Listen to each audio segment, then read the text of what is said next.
Does everybody know what time it is? Home and podcast time. That's right. A company that is congruent to Binford Tools is proud to present a home improvement podcast. My name is Adam, and I'm joined by my co-host, Jordan. Jordan, let's try this again. Detroit basketball. How's everything going? You know, it's the start of the NBA season, so things are good in my life. As you know, and I don't think anyone in the audience maybe knows, but the NBA is my favorite professional sporting league, and that has kicked off this week. So I'm feeling pretty stoked. Mm-hmm. Yeah, likewise. The Pistons they dropped their first game, and we're Pistons fans, and home improvement is of late. This episode and the last episode it's always kind of tangentially featuring some Pistons related apparel, but of late we've been seeing it more and more, and with the start of the NBA season, it just seemed like something we ought to discuss. Yeah, we didn't have a choice really, so I'm glad it was able to work out so well with we had the mug, and we had was it a shirt that also had the old Detroit Pistons logo and a couple. Yeah, in this episode, Jill wears a tank top that has the Pistons logo on it. So yeah, it's cool apparel, and the Pistons they're supposed to be competitive again this year. They made the playoffs last year for the first time in 5-6 seasons. They got a good coach and a good young core, but this year, their point guard, Reggie Jackson's out for a while, so expectations have maybe been lowered a little bit, but I think they're still probably expected to be a playoff team, don't you think? Yeah, they're definitely supposed to be competing, for 6th, 7th, 8th spot. I think before he got injured, they were supposed to be in top 4, so that would have been an impressive jump for them. But they, last year in the playoffs, they struggled against Cleveland, who ended up winning the championship, but they were competitive in each game. Those were pretty good. Those were pretty good games, despite the fact that it was a sweep. I think only in one game were they, out of it the majority of. But they put up a good fight. And you know what? To be honest, even if they're real strong this year, I don't think that they would be a real competitor to the Cavaliers. I think it's the Eastern Conference belongs to the Cavs for the time being. Oh, I thought the Eastern Conference belonged to the Philadelphia 76ers. That's right, yeah. Did you see that guy, I don't know if you ever look at Deadspin, but there was an article or just a photo of this, old man giving Russell Westbrook, double middle fingers. Yeah, he got kicked out right after that, too. Yeah. They kept showing it on PTI. Yeah. And, they put, a blurred thing over his mouth and then 2 logos over his middle finger. So it was he looked more like a clown than anything else. But that's someo's dad, probably. Yeah, he paid a lot of money for those seats and got kicked out relatively early. So probably worth it though, because Russell Westbrook, he's gonna dwell on that for the foreseeable future, I'm sure. Oh yeah. Who are some of your favorite NBA players? Not non-Pistons, perhaps. Ooh, well, my favorite's Chris Paul. I've always liked him, and I'm inclined to enjoy shooters and point guards since that's what I played and how I play. Chris Paul, I really like. Damian Lillard, I really like. But really, I'm just a big fan of pretty much all NBA. I can watch any game at any time, really. Which, in the NFL, I can't always do that. Like, last night was the, Jacksonville Jaguars and Tennessee Titans, and I just did not care one bit. So. Well, I don't think anybody really cared. Those Thursday night NFL games are notoriously just garbage. Poor because the teams don't have time to prepare, and they purposely put, bad games on Thursdays. So, yeah, I don't blame you. Warriors are supposed to be real good, but they dropped their first one, and... I think I've said this to you before, but I wouldn't be surprised if the Warriors, they take a dip in wins this year. I know they're slated to win, 66, 67, but I think it might be lower than that. Yeah, I guess, with every, super team, it does take some time to gel, and that's what we see. They lost 29 points opening night, but I think something very similar happened with the Heat when it was the first, Bosh and Wade and them, and then they ended up in the finals, so... I think it's too hard to read into one game, and they'll get it together, and they will be really good. So we'll wait and see. But yeah, we're excited for the NBA season, and we hope our listeners are too. Yeah, projected Pistons win total? I'm gonna say that I think they won 44 last year. I'm gonna say they bump it up a little bit, but not too much. I'm gonna go with 48. All right, I'll say exactly 44 again. Okay. And so, with that said, you can take that to the bank. You can take that to the bank. Use that as kind of your template for betting on any basketball games. Whatever we just said, we are sort of pseudo-experts. So the Pistons over-under is probably probably 44 again. So I'm taking the under. Jordan's taking the over. So yeah. So speaking of something else you can take to the bank, that is your favorite segment, my favorite segment, and that's Wiz Tim's. Jordan, should we? Do you suspect maybe we want to cue those grunts? Only if you call me Big Dog. Sure, it's all the same to me. Oh, no. Now it's time for Bits of Wisdom. All right, so here's the deal with this new Tim Allen text, I'm not really here. In terms of bits of wisdom, I'm not thinking there's going to be any true wisdom imparted, and one would argue that maybe there never was, but based on what I've read, and it's been real limited, this appears to be really more of a narrative. So the first chapter is a description of a dream that Tim had, so I will eventually be reading that, at least the first paragraph or so, but there might not be the same quote-unquote lessons or masculine, feminine hot takes, but I'll continue to read excerpts from this book nonetheless, and hopefully it'll please the court. So I'll begin by reading a couple of quotations from the beginning of the text, and then I'll read the first chapter. So this week's bit of wisdom comes from the Tim Allen text, I'm Not Really Here. The aforementioned quotes come now. No one, not one person, has ever seen an atom. Gary Zukov, Dancing Wu Li Masters. The next quote. The world of matter is a relative world, and an illusory one. Illusory, not in the sense that it does not exist, but illusory in the sense that we do not see it as it actually is. Gary Zukov, Dancing Wu Li Masters. I will now skip to the first chapter of the text I'm Not Really Here, seemingly entitled, I'm Not Really Here. The dream is always the same. I'm deep in the Venezuelan jungle. My helicopter touches down on top of a huge rock plateau. I jump out and get busy unloading supplies. When suddenly, what seems like a beautiful day turns black, and the biggest storm I've ever seen appears out of nowhere. Thunder, lightning, wild winds, and sheets of rain attack the area. I run for cover and signal to the pilot to get the hell off the plateau and make for clear skies. Otherwise, the copter could be damaged and we'd be stuck here forever. As he rises and disappears in the distance, I realize that there's nothing for me to do, find a place to wait, while the storm exhausts itself. This has been your bit of wisdom. As always, how I usually feel after these are done is it really gives me a lot of optimism for my writing career. Just to see that he's got 2 of these books, and one of them was a bestseller. This is very, very lucid and very stream of consciousness. And like I said, I'm not necessarily sure how this segment's going to continue, or if I'm just going to have to change the name to jibber jabber or something like that. Because I don't know what to make of that. Hopefully it changes, but we will navigate our way through it regardless. So. Navigate we will. Let's navigate away from it at this point. What do you say? Yeah, you want to take the wheel? Boy, do I. And we are going to talk about episode 21, A Battle of Wheels. So well done there, Adam. This was written by Lauren Eve Anderson.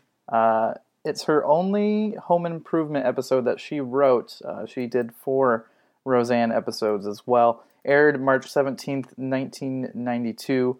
The title reference we talk about a little bit, and we've talked about maybe even ranking these of how relevant they are to the actual episode, but this one is loose as well, but the phrase "a battle of wills" and wheels being I guess, a term that has to do with construction? A battle of wheels? Yeah, why a battle of wills is because I guess he likes cars. That's why it's wheels. He's working on a car, and is not the making of the clay pot done on sort of a wheel-like thing? Doesn't it go in circles? Look at you stretching for those things. I appreciate it. I'm just trying to help out Lauren Eve Anderson. She left Roseanne to write this episode, so I want to give her due diligence here. Yeah. Episode aired on March 17th, St. Patrick's Day. No St. Patrick themes found in this one, though. Mm-mm. So, once again, we do not have a plot synopsis from Tony Topola, which saddens me. But luckily, Bernie, I don't think it was your former college roommate, but Bernie, he's written 5 of these. And to the plate here. And I'm glad that it is not him, frankly. That's quite all right. So I'm going to go ahead and read it here. It's another short one. On Tool Time, Al thinks he does the work and Tim has it easy. Tim lets Al be the host to see what it's like. Jill takes up pottery and Tim does not like that she keeps it in the garage. He breaks something and Jill thinks it's on purpose. So thank you, Bernie, for that. And we can go ahead and hop into the episode walkthrough. Yeah, so we begin and we have Randy dressed like an expat. He's wearing sort of a military garb, and they're hanging out in the garage space. Jill is sculpting, and they're playing what they call commandos, and they're wanting to get mud on their face, to which Jill uses her excess clay, and she gives them clay to put on their face. I gotta say, another reference to the movie Ghost. Yeah, it's as if yeah, that is funny. Three episodes in a row kind of related to Ghost. It's kind of a sign that perhaps you should just sit down and kind of churn that one out, you know? Yeah, I don't have a choice at this point. So, but yeah, she's making their face dirty with her excess pottery goop. Tim comes home, and he found a nice wheel in the junkyard. So he goes into the garage, and I don't know how he missed this pottery wheel, but he runs into it and kind of hurts himself. So you know right away when they're in the garage that it's going to be an episode full of fighting, and that definitely rang true. It's as if the garage is just sort of their subconscious just tells them to kind of be at each other's throats, because I don't think we've ever seen an episode where they're both in the garage and there's not some kind of a fight. It's the battleground, if you will. And the only thing I can think of is, remember when Tim goes on that fantasy ride in Mo Better Blues? And they seem to enjoy that. So that's the only time that they're kind of in there. That was because it was at the end of the episode. Yeah, they didn't have time to include any more fights. But, so we go into the garage, and Mark is in there as well, but he's sent to go play commando with his brothers, which sounds like a bad idea. You think Tim and Jill would know better by now, but they don't. And so we get a fight coming up here that we've already had maybe 3, 4, 5 times. Tim and Jill are going to discuss why this is in the garage. Why is her pottery wheel in there? I would argue we've had this fight. How many, is this the 20th episode? 21st episode? 21st. Right, we've had this fight 21 times then, more or less. More than 3 or 4. I was trying to give them the benefit of the doubt, but yeah, it's the classic stay out of my garage fight. And the only thing I can say is that they agreed to put the pottery wheel downstairs, so I'm not really sure why. I don't know. So maybe Jill's negging on a promise that was already made. Yeah, I kind of feel like maybe Tim's in the right on this, and I think he'll go on to do a lot of stupid things as he usually does. But the premise here, I think, is Tim should be right if they agreed that she would work on it there. But we'll get into that more later. But yeah, they initially agreed on having it in the basement, and they agree again to put it down in the basement. And she says it's fine, and he attempts to lift it and move it. Apparently, the guy who dropped it off had to use a forklift, but she neglects to tell Tim this, which I thought was kind of mean. He could really hurt his back doing that. Yeah, it's sort. I mean, this episode is not really very good, and it's sort of stupid because we find out in the end, and I don't think there's such thing as a Home Improvement spoiler, because I think everybody always sees everything coming a mile away. But we find out in the end that she actually wants to be alone. She's angry at Tim because she wants more space, but yet she's forcing her way into the garage with Tim, a garage space that they've already agreed he will be using, and she's going to use the basement. So, a convoluted episode, and the fighting was, I don't know, ill-explained, perhaps? Yeah, it just doesn't make a whole ton of sense. Yeah, if she wanted to be alone, she had that opportunity, and they agreed to have that opportunity. So, I don't know. Yeah. But, yeah, let's move on to the next scene, which I think this is the more interesting plot of the two that they include in the episode. Yep. And we're on tool time. They just finished putting together a homemade drawer, and Tim is messing around trying to, open and close it, make sure it works.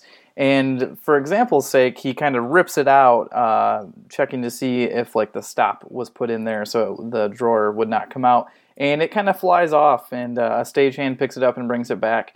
And then Tim and Al proceed to get into an argument about, checking over Tim's work, making sure that he's being a good assistant. Yeah. They're both. Al Tim says Al's not being a good assistant, and Al says that he is, and it's just setting up the thing we've seen several times before, where they sort of bicker as if they're married. But I feel like this bickering is a little more contentious, little more pointed. Yeah. Yeah. So at the end, Tim tries to spin it around to make it look a little bit better than it does. But and Tim ribs Al, but apparently this time he's gone a little bit too far. Al is, we're off stage now, and Al is visibly upset. Yeah, all the lights are off in the studio, and we're kind of getting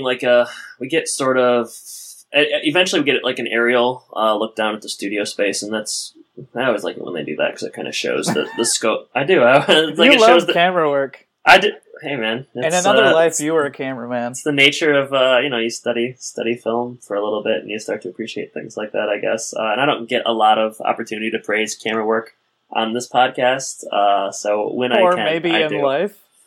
You can be surprised. But yeah, so Tim talks to Al after Al's like standing at the bench in the darkness. Clearly something's wrong, and Tim kind of confronts him, and he just assumes it's girl trouble. And they just kind of get into it again. Yeah, Al feels embarrassed and not respected.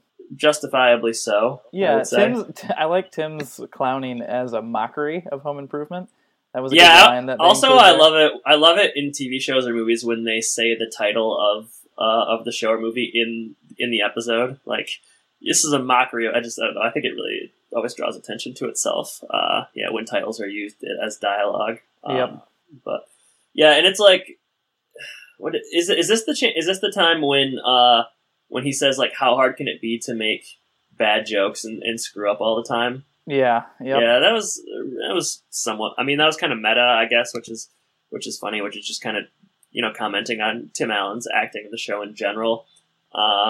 Eventually Tim gets a little frustrated himself, and he says, how would you like to host Home Improvement sometime? And Al says, like, are you serious? And yeah, Tim is. So they kind of walk off, and it's a strange moment where like they're both saying all right, and then Al's last all right is like. This is when the camera pulls back, and it's almost like kind of a whimper. It's like, all right.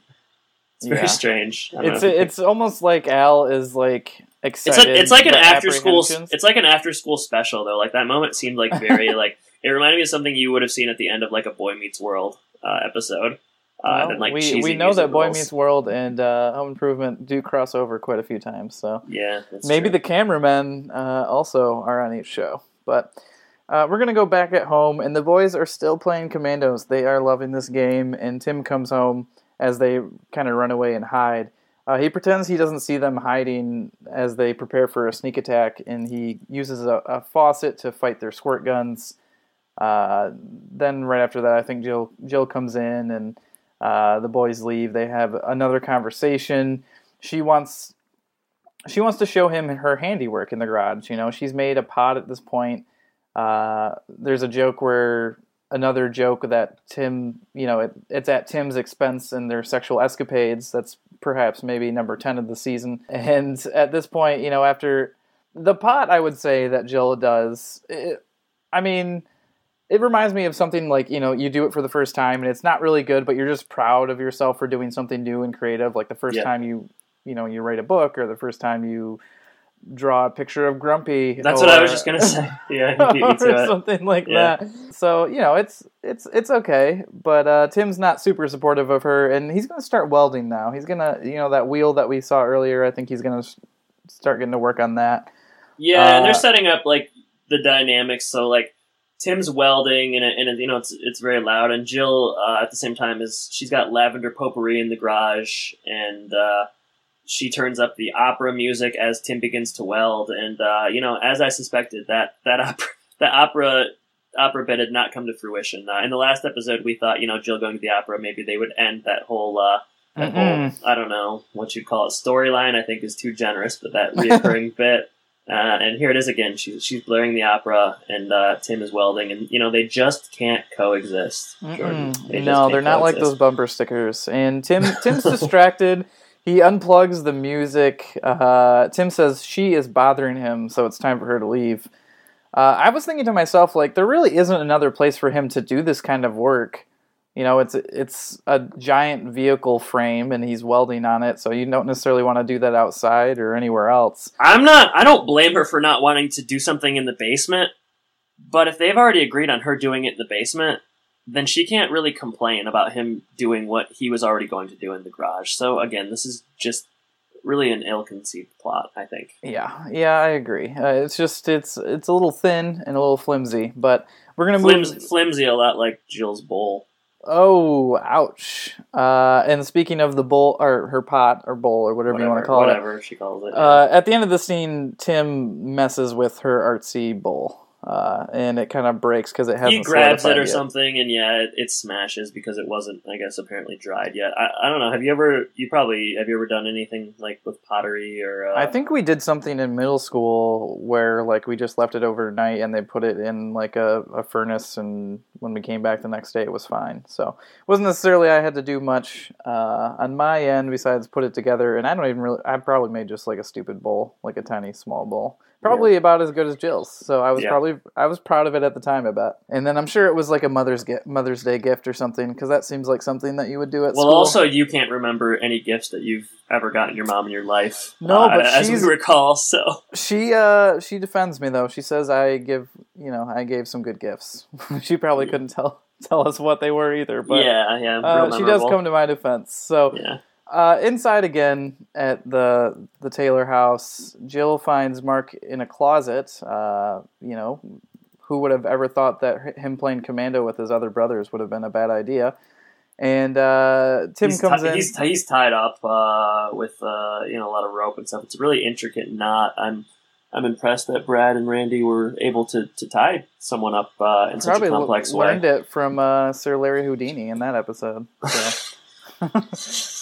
Tim has fixed the pot, and I will say fixed in quotation marks because it doesn't look much better. Was that a cat that I just heard? Yeah, there's havoc being wreaked. I gotta.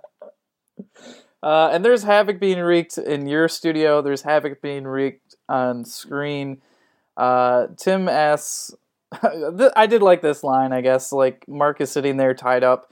And after having like a brief argument with Jill, he asks if Tim broke a pot too. Yeah, the boys arrive, the other two boys, and Jill makes them apologize and take him to be untied. Which I'm not sure why they would. Why would they trust the boys to like untie him after they've already done that? I don't know. I guess maybe you hit a certain point with your kids where you're just like kind of over dealing with the same problems, and maybe ultimately they don't really care if he gets untied or not, but they just don't want to have to deal with it. That's good parenting, right? That's a dark way to look at it, but I don't know. There's not really any other good excuses, so... Yeah. At this point, Jill has come up with a solution to their timeshare of the garage. She made a garage use timetable, which, I mean, if you're looking for solutions, this isn't necessarily a bad one, but she's not at all fair about it. I don't know. I don't think it's a very good solution. That's really an unrealistic way to handle anything. I mean... No, who's going to adhere to that? Like, they're fully grown adults. Like, they're not going to sign up for times to use a crappy garage space. Like, I don't know. I don't think it's, I mean, I guess in theory it's an okay idea, but who would ever adhere to that? Well, obviously not Tim and Jill. And like you said, she's not playing by the rules. She's giving Tim, like, 12 a.m. to 6 a.m. shifts, or, like, 3 to 5 when he's at work. And it's just... It's stupid, and at this time, Tim notes that the garage is a man zone, which reminded me of the old Bit of Wisdom segment. The Bit of Wisdom that actually made sense with the text that actually worked. Entitled Man Zone. So this is an example of Tim presumably taking some of his stand-up and incorporating it into the show, which is fine, I guess. I don't know. I don't like this episode. I feel like I'm at a loss for even like compelling things to say, just because it reminds me of so many episodes that we've done before, and there are no real stakes, and then everything is just kind of resolved relatively quickly. Yeah, and I think they have almost the same argument that they've had before. Or Tim says like a stupid statement that he said before, saying that like he gave her part of his garage for laundry. Like that's a privilege that she has that. And so, yeah, he just kind of makes the stupid arguments that he usually does. I'm still on his side as far as like, yeah, she should, if they agreed to use the basement, then I guess she should use the basement. But Yeah. But yeah, he doesn't have a compelling way of arguing his side. So we'll move on as he so often is unable to do, or does not. So we transition back to the Tool Time set, and this is the only redeemable part of the episode, and this is the scene where Al is in fact hosting Home Improvement, and this scene is good for a couple of reasons. This is a scene where Al is, he's continually screwing up, and he's excited and he's nervous. But I actually think what's funnier than Al in this scene is like Tim kind of in the background. He's like he's rolls his sleeves up a little higher.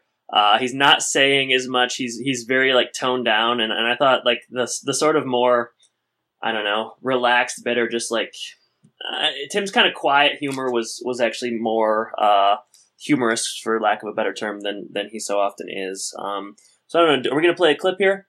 Yeah, let's go ahead and play a clip of this scene. And now Binford Tools is proud to present Tool Time with its very special guest host, Al the Tool Man Borland.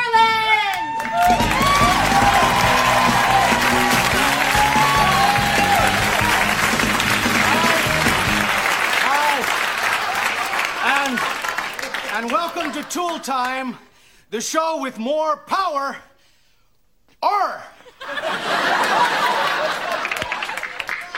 You all know my guest assistant, Tim, the assistant man Taylor. Tim and I are going to be showing you today the proper method of installing decorative molding around the interior of a doorway. Thank you, Lisa.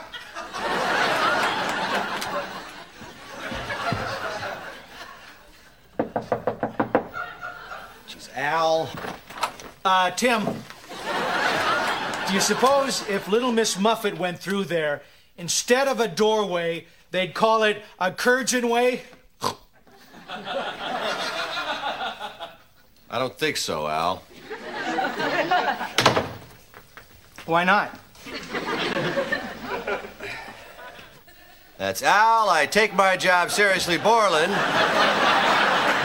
Okay, so, the most common decorative molding are the casings, which go around the doors and windows, and the baseboards, thank you, Tim, which go on they go...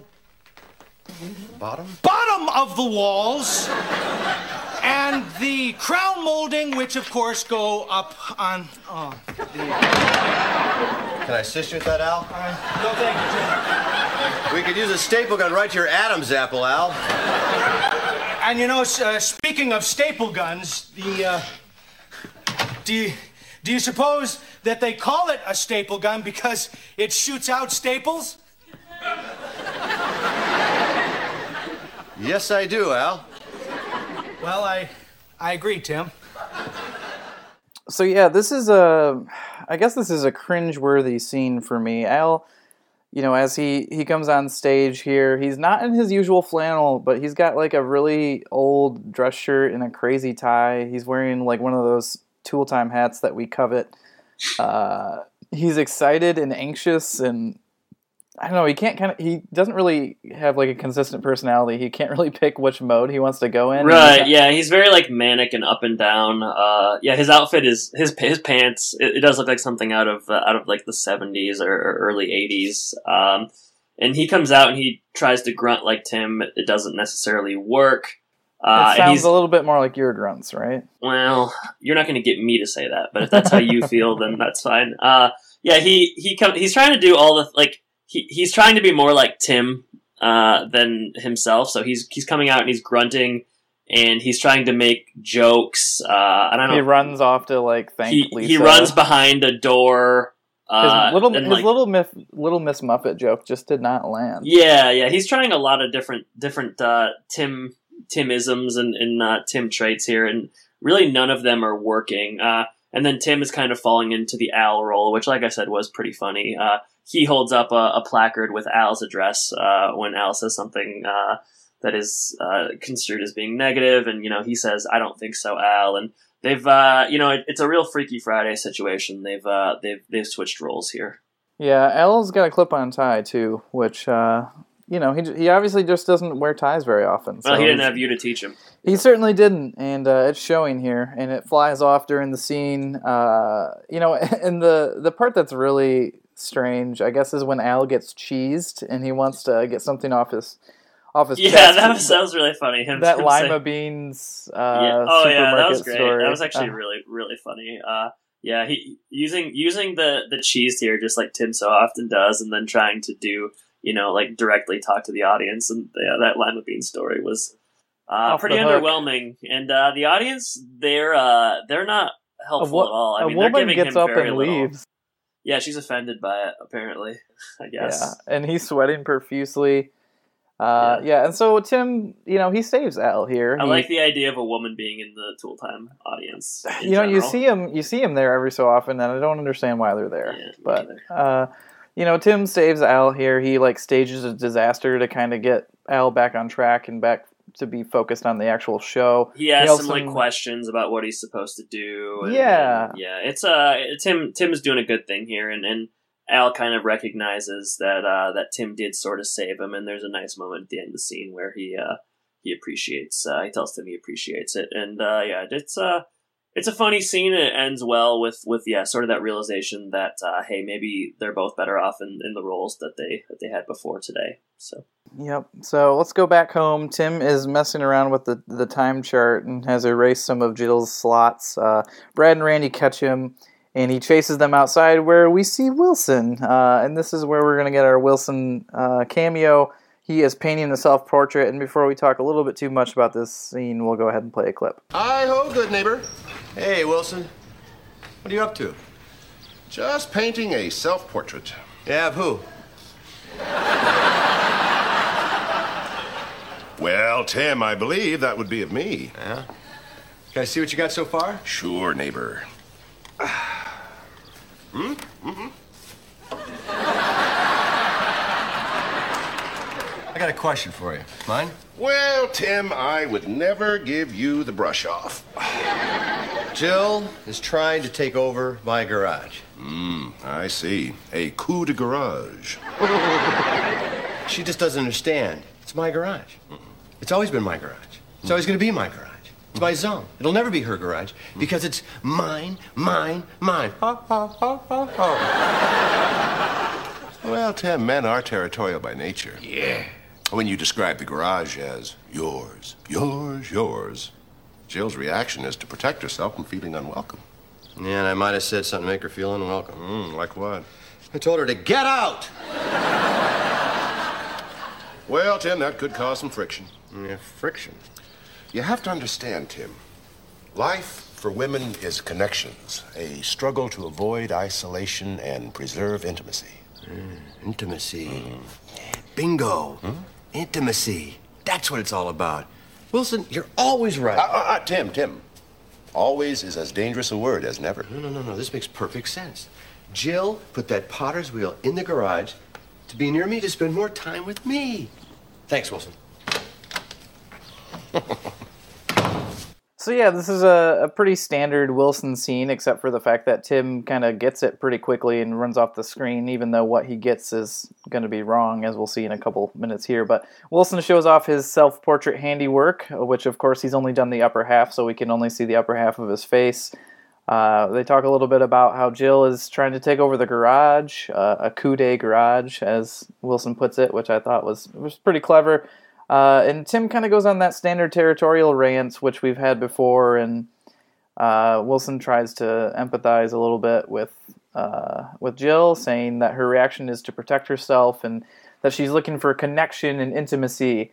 And we get a scene here where Wilson's wrong. His advice is wrong, and Tim kind of understands it pretty quickly, more than he usually does. And then he sprints off. Yeah.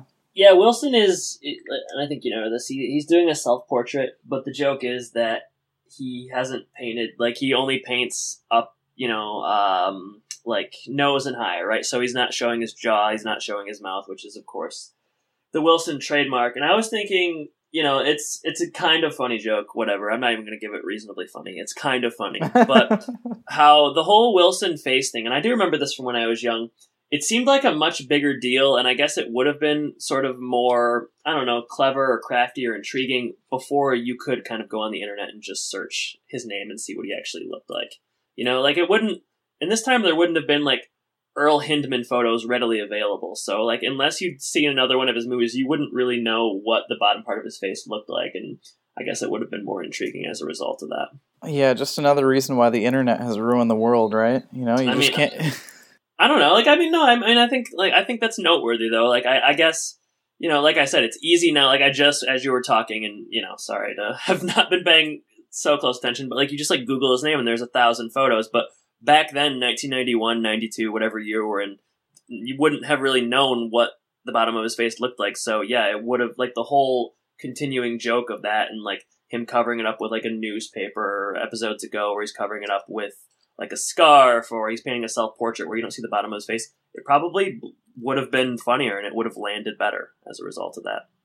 Yeah, I can agree with that. And that's kind of how technology changes things sometimes. So let's go. I guess that's all we have for this scene. So we'll go back inside where Tim rushed off to present his kind of thesis in the usual manner where he just kind of fumbles his words and blah, blah, blah.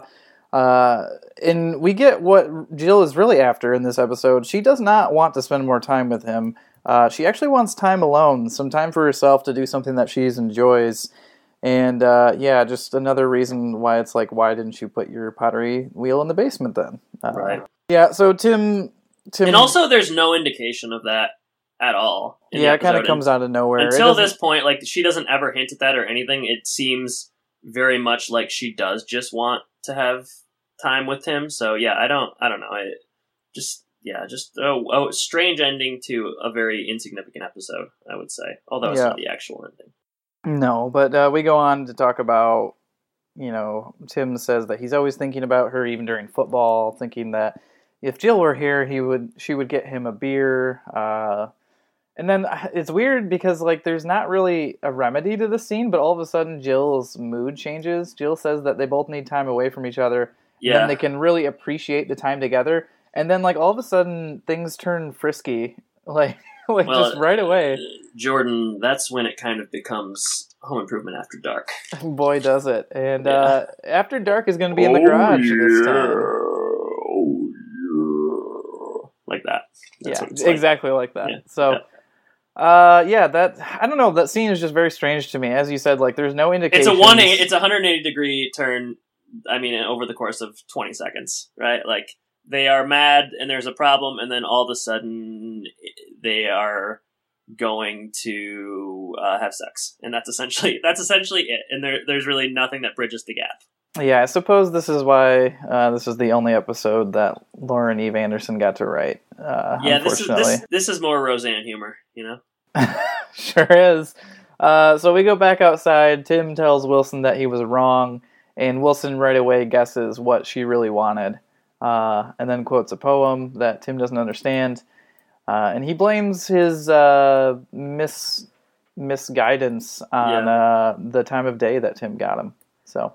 Yeah, sometimes he's wrong earlier in the day, and it's just like, oh, well, Wilson was wrong this time. That's it.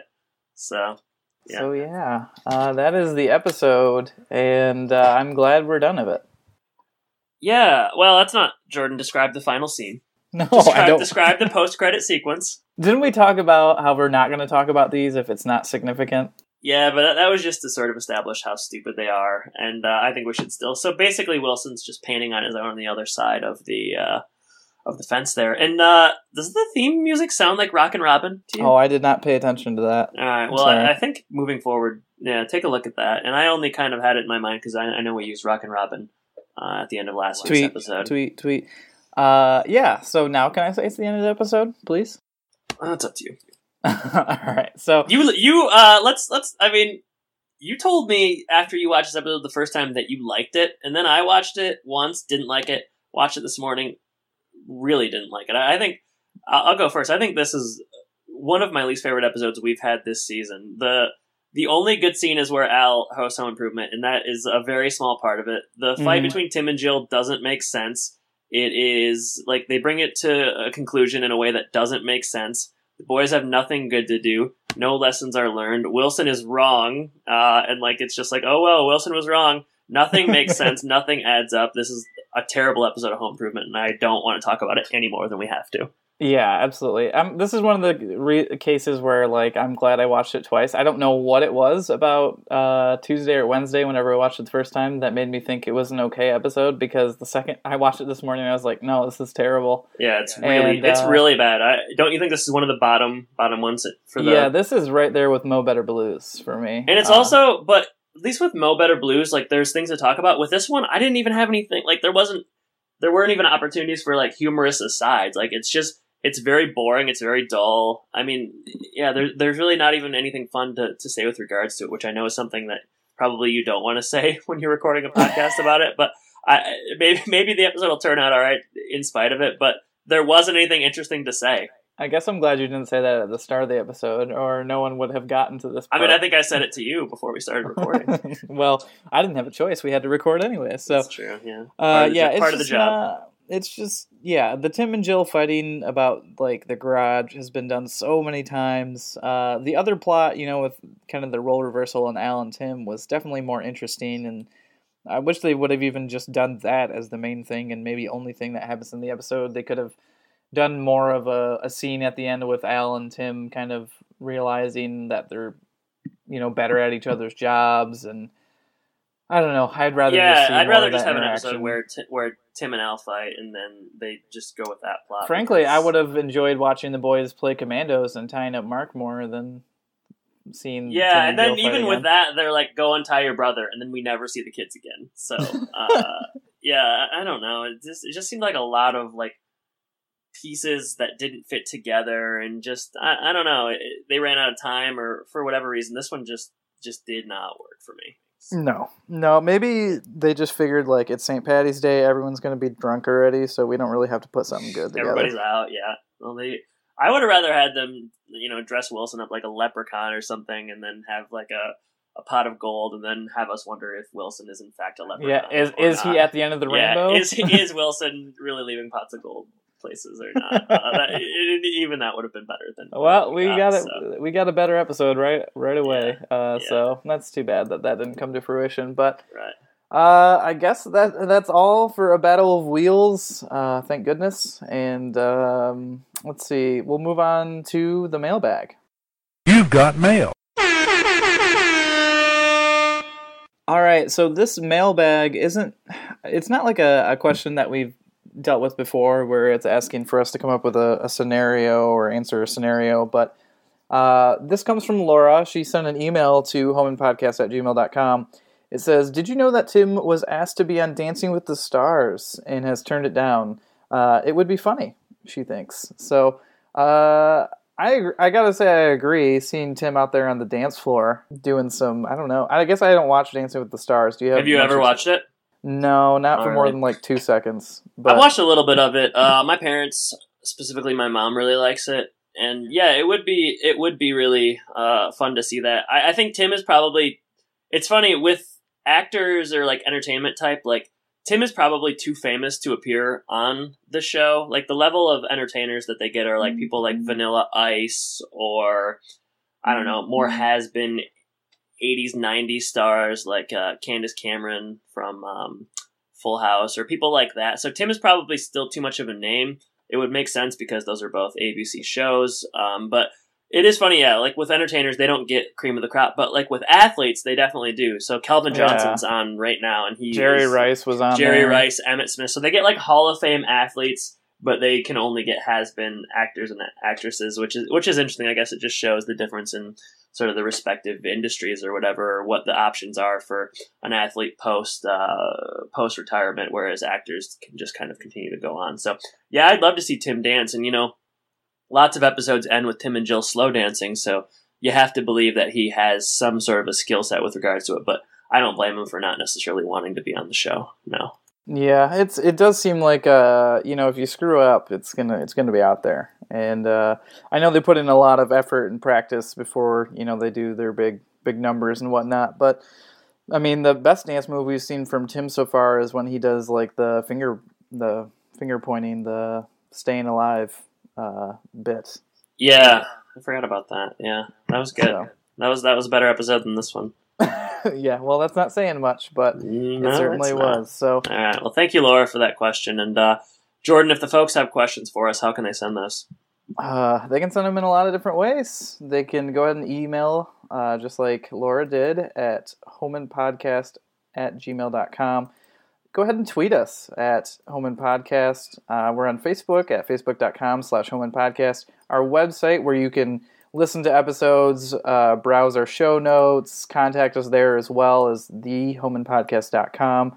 And don't forget to leave us reviews. I think we still got 12, so we're looking... Yeah, we've been stagnant for a while, and, our peek behind the curtain, our listenership is seemingly on the rise, I would say. I don't think that's saying that is too much to offer. So people are listening, and we would love it if some of you out there, if you're a new listener, even if you're an old listener and you haven't rated or reviewed us, please do so, because it helps people find us, and we want to continue to grow and review really good episodes like this one. So, absolutely. So, yeah, those are all the different ways to contact us, and I suppose at this point...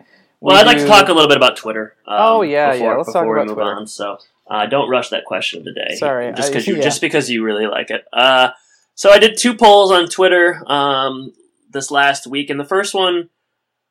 should Jill have apologized to Tim at the end of the episode? So last week's episode, Tim and Jill were both kind of wrong, and they both sort of had the opportunity to apologize. Tim beat Jill to it, and she neglected to say anything in return. And this one only got 6 votes, so a major drop down from our 24 a few weeks ago.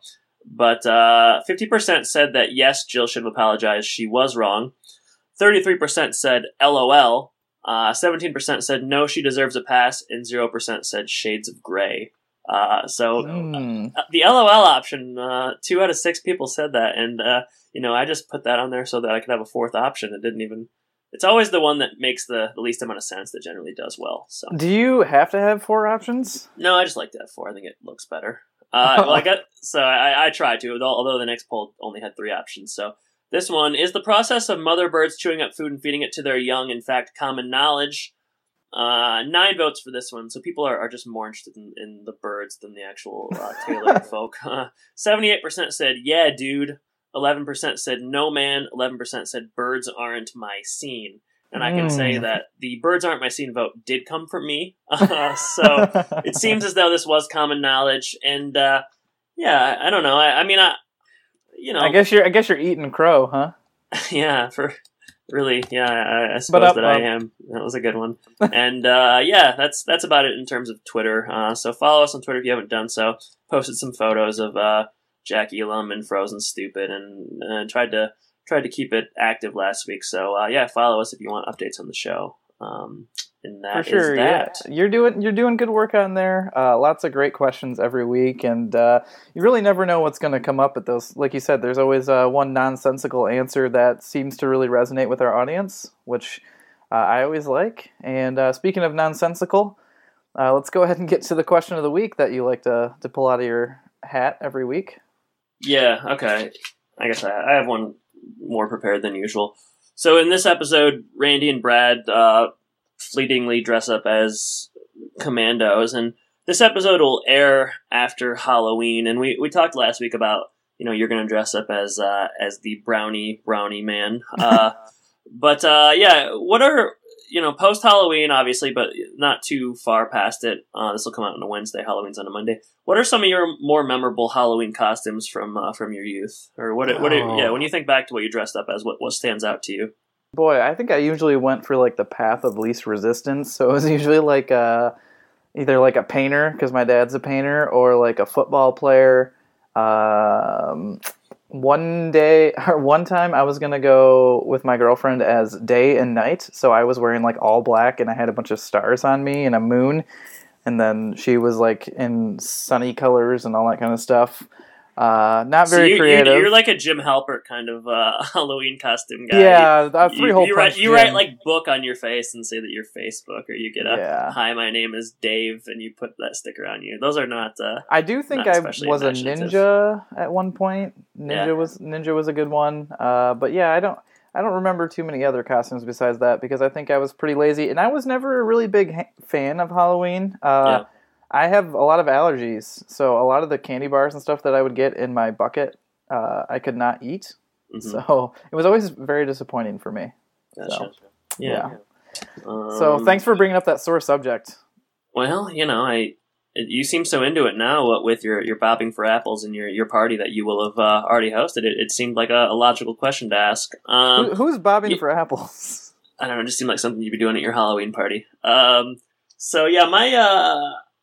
I think when I think back of memorable costumes, I went as Frankenstein a couple of times. That was good. In fourth grade, I dressed up as The Rock. Before like The Rock was like jacked and like big and like a movie star, when he was just like a wrestler. And I used my sister used like black hair spray or whatever, and did my eyebrows like The Rock when he used to kind of cock one up towards the one direction, and I wore like a shirt. And, I got a lot of attention for that, and I think I liked that at the time. That was a good costume. I was a mummy one year. That was good. I always tried, I think I tried a little harder than day or night or, wearing my parents' clothes or things like that. But I put my best foot forward. Yeah, in college I dressed up as a woman, and me and a buddy dressed up as a couple of ladies, and that was noteworthy as well. So I haven't dressed up the last couple of years, but, when I think back to my youthful costumes, I feel as though I had some good ones. Yeah, well, you certainly tried hard, and that's good for you. So, yeah, I guess that's the episode, so we should go ahead and say that the next week's episode will be covering episode 22, so we're getting down to the end here of the first season, which seems kind of crazy to me, but I think we've got 3 left, and that's going to be Luck Beat a Tailor Tonight. So. Yes, indeed. And, I want to thank everyone for listening, and thank you, Jordan, for joining me, and I guess I should say take care. Take care. Look like a pup's got 8 cylinders and uses them all. Got overdrive, just won't stall. With a 4-barrel carb and a dual exhaust with 4 living gears, you can really get lost. Got safety tubes, but I ain't scared. The brakes are good, tires fair.